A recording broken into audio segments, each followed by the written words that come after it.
Xo'p, assalomu alaykum hurmatli studentlar. Sun'iy intellektga asoslangan chatbotlar yaratish fanimizni demak 3-mavzusini boshladik. Demak, bugungi mavzu tabiiy tilni qayta ishlash asoslari. Tabiiy tilni qayta ishlash, ya'ni NLP, Natural Language Processing qanday ishlarni amalga oshiradi? Uni chatbotlar o'rnatishdagi, ishlatishdagi o'rni haqida batafsil gaplashamiz. Demak, dastavval tabiiy tilni qayta ishlash, inglizchasiga tarjimada NLP, ya'ni Natural Language Processing qanday jarayonlarni amalga oshiriladi? Oddiy misol, ya'ni NLP qanday ishlashini tushuntirib bergan sxemaga qarayapmiz. Demak, inson gapiradi, mashinaga gapiradi birinchi bosqichda. Mashina buni audio ko'rinishga o'girib oladi. Ya'ni gapirilayotgan audioni qabul qiladi, uni tekstga o'girib oladi. Tekstga o'girilgandan keyin tekst demak mashina, demak sun'iy intellekt tizimlari yoki NLP tizimlari tekstga o'girilgan ma'lumotni qayta ishlashni boshlaydi. Unga demak generatsiya, turli xil generatsiya bosqichlarini boshdan o'tkazgandan keyin demak kerakli ma'lumotni, sizga taqdim etilayotgan ma'lumotni tekstdagi ma'lumotni yana audio ko'rinishga o'tkazib beradi. Va audio ko'rinishda sizga taqdim etadi. NLP shunday ishlaydi. Demak, NLP ni batafsil yana pastdagi slaydlarda tanishishimiz mumkin. NLP o'zi nima? Nima ishlarni amalga oshiriladi? Demak, Natural Language Processing degan so'zlarni tashkil topgan bo'ladi. NLP da o'zi bitta fan sifatida Yevropa davlatlarida o'qitiladi. Bu o'zi nima o'zi? Demak, NLP kompyuter sohasiga doir fanlar, sun'iy intellekt va tilshunoslikni kesishgan sohasi. Ya'ni inson tilini demak kompyuter tushuna oladigan, qayta ishlay oladigan shaklga aylantirib berish uchun shug'ullanadi NLP. Misol uchun nimalardan amalga oshiriladi? Matnni tahlil qilish va tushunish, til strukturalarni aniqlash, inson kompyuter o'rtasida tabiiy til orqali muloqotni o'rnatish, ma'noni ekstratatsiya qilish. Misol uchun NLP ixtisoslashgan botlarga matn kiritadigan bo'lsak, matnni tahlil qilib beradi. Nechta xatosi bor, grammatik xatolar qayta ketgan, qayerda tinish belgilari tushib qolgan, qayerda yumshoq, qayerda qattiqdan foydalangan yoki bo'lmasam matnning umumiy mazmuni to'g'risida ma'lumot beradi. Matndagi demak kayfiyat qanaqaligi to'g'risida ma'lumot beradi. Yoki bo'lmasam turli xil lug'at tizimlarida ham NLP tizimlari ishlatiladi.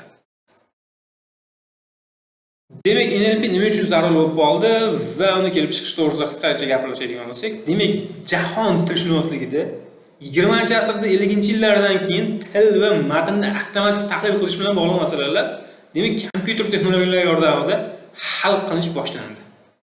Demak, turli xil til va matnga avtomatik tahlil qilish bilan bo'lgan ishlar.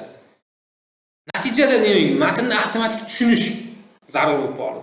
Mashinani tarjima qilish, demak, mashinani qaysidir matnni tarjima qilish. Matnda referatlash, ya'ni gipermatnda asosiy mazmunni o'zida saqlagan holatda, ya'ni butun katta bitta erta yoki hikoya tashlasak, uni qisqacha mazmunini chiqarib berish bilan bog'liq muammolar bo'lib qoldi. Yoki matn hajmini qisqartirish, matnni bayon qilish, tasniflash va hokazo amallar. Yoki bo'lmasam uni tahlil qilish, yoki bo'lmasam texnik ishlanmalar berish va hokazo ishlarni amalga oshirish bilan turli xil muammolar paydo bo'ldi va NLP sekin-sekin shu natijasida rivojlana bordi bu soha. Bugungi kunda demak NLP qaysi fanlar bilan bog'liqligini ko'rishimiz mumkin. Birinchisi chap tomonda computer science va o'ng tomonda tilshunoslik, lingvistika. 100% aloqasi bor NLPning. Ya'ni tabiiy tilni qayta ishlash jarayonlari tilshunoslik bilan o'zaro chambarchas. Va albatta uni asosida sun'iy intellekt yotadi. Machine learning bo'ladimi, DeepSeek bo'ladimi, umumiy sun'iy intellekt bo'ladimi? Shular bilan demak integratsiyada NLP ishlaydi. Demak, bugungi kunda NLP ning eng faol rivojlanayotgan yo'nalishlari qaysilar? Birinchisi mashina tarjimasi. Turli xil tarjima qilib beruvchi translator dasturlar. Oddiy misol Google Translate. Yoki bo'lmasa telefonlarda ishlaydigan tarjima programmalari NLP tizimlari asosida ishlaydi. Yoki bo'lmasa nutqni tanib olish, Alisa misol uchun gapirgan ovozni tanib oladi va javob qaytaradi. NLP yoki bo'lmasam kayfiyatni, tuyg'ularni tahlil qilish. yozgan bir og'iz gapingizni, bu gapingizdan yozilgan matndan sizni kayfiyatingiz hech qachon tushunib bo'lmaydi. Stikerlar qo'ysangiz tushunish mumkin, lekin bir og'iz gapdan sizni kayfiyatingizni tushunib bo'lmaydi. Endi bu butun bir matnni tushunish orqali NLP pozitiv mazmundagi yoki negativ mazmundagi matn ketayotganini aniqlab uchun ishlatiladi. Turli xil savollarga javob berish uchun ishlatiladi, matnni referatlash uchun, ya'ni qisqartirish, umumiy xulosa holatiga keltirish uchun ishlatiladi. Chatbotlarda ishlatilyapti, intellektual tizimlarda ishlatilyapti. Matnni tasdiqlash, belgilarni aniqlash, imloviy tekshiruvlar, misol uchun shunaqa saytlar bor. Yozgan matningizni imlo xatolarini, tinish belgilarini, grammatik xatolarini topib beradigan nimalar bor. Saytlar bor. Demak, shularning ham tarkibida NLP mavjud. Oxirgisi spamni aniqlash. Oddiy misol sizlar foydalanadigan Telegram botda misol uchun spamni aniqlash. Qaysi bir guruhlarda, qaysi bir kanallarda yozgan qanaqadir haqoratli gaplarda, so'kinish gaplarda, demak, turli xil botlar bor, spamni aniqlovchi. NLP tarkibida. Shu so'zlar ishlatilganda, shu yozgan insonda, demak, spamga solib qo'ygan degan algoritm bo'ladi botlar tarkibida. Ular demak NLP asosida ishlaydi. So'zni tanib olib, yozgan insonni demak blokka solib qo'yadigan spamni aniqlash ishlatiladi. Avtomatik to'ldirish. Misol uchun bitta matn kiritasiz, qaysi joylari bo'sh qolib ketgan bo'lsa, avtomatik to'ldirib berish uchun ishlatiladi. Nomga ega bo'lgan obyektlarni aniqlash. Butun bitta matnning ichidan kerakli nomlarni aniqlab olish uchun, misol uchun shaharlar nomi bo'lishi mumkin, ismlar bo'lishi mumkin, aniqlab olish uchun ishlatiladi. Asosiy yutuqlar nima o'zi NLP'da? Demak, bugungi kunda NLP rivojlangan va yutuqlarga erishgan sohalar. Birinchisi mashina tarjimasi. Hozir aytdik, misol uchun Google Translate bo'ladi, Deep Learning degan mashina translator tizimlar bo'ladimi yoki bo'lmasam oddiy misol siz telefoningizdagi programmalar bo'ladimi? Ular hammasida NLP demak ishlaydi va yutuqlarga erishadi. Va chatbotlar va virtual yordamchilar. Siri misol uchun iPhone telefonlarida, Alisa misol uchun Google Translate yoki bo'lmasam ChatGPT modellarini misol keltirishimiz mumkin. Nutqni aniqlash va sintez qilish. Misol uchun turli xil telefon kompaniyalar yoki bo'lmasam onlayn servis ko'rsatadigan tizimlarda, misol uchun onlayn savollarga javob beruvchi, misol uchun tibbiy biror xususiy klinikani yozilgan savollarga javob beruvchi boti bo'lishi mumkin. Yoki bo'lmasam bankda ishlaydi deb turib qanaqadir savollaringizga javob beradigan bot bo'lishi mumkin. Shular demak yoki bo'lmasam telefonda qo'ng'iroqlar avtomatik tushunib olib, bunga kerakli dasturlar yordamida, kerakli algoritmlar yordamida javob qaytaradigan turli xil botlar bo'lishi mumkin. Ularning tarkibida demak NLP mavjud. Oxirgisi matn tahlili va sentiment analiz. Ular hammasini tushuntirib berdim.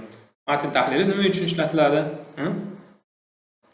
Sentiment analiz misol uchun marketing sohasida keng ishlatiladi. Misol uchun qaysidir mahsulot reklamasi, misol uchun YouTube'da qaysidir mahsulot reklamasi ketdi, pastida bir necha insonlar komment yozadi. Kimdir maqtov yozadi, kimdir yomonlar yozadi, kimdir plus tomonlarni, kimdir minus tomonlarni, negativ va pozitiv tomonlar yozadi. Sentiment analizida demak NLP yordamida maqtov yozilayotgan gaplardan ajratib olish mumkin, yomonlar yozilayotgan ta'riflardan ajratib olish mumkin yoki bo'lmasam bilishimiz mumkin. Misol uchun afzalliklari nima bo'lyapti mahsulotda, mijozlar tomonidan yoki negativ tomonlari nimaligini ajratib olish uchun ishlatiladi.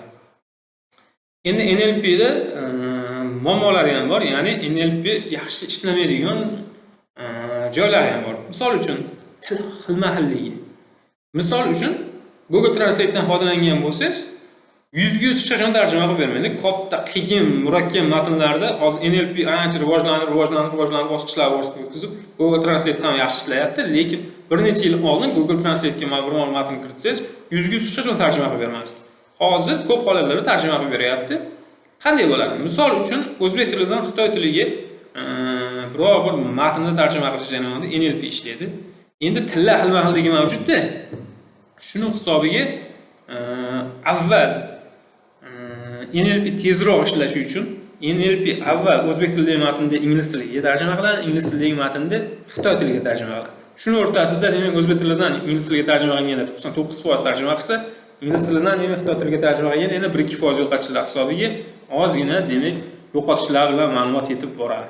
Keyingisi ma'no noaniqligi. Misol uchun o'xshash so'zlar bor bizda. Misol uchun 3 degan so'zni qaysi so'zdan keyin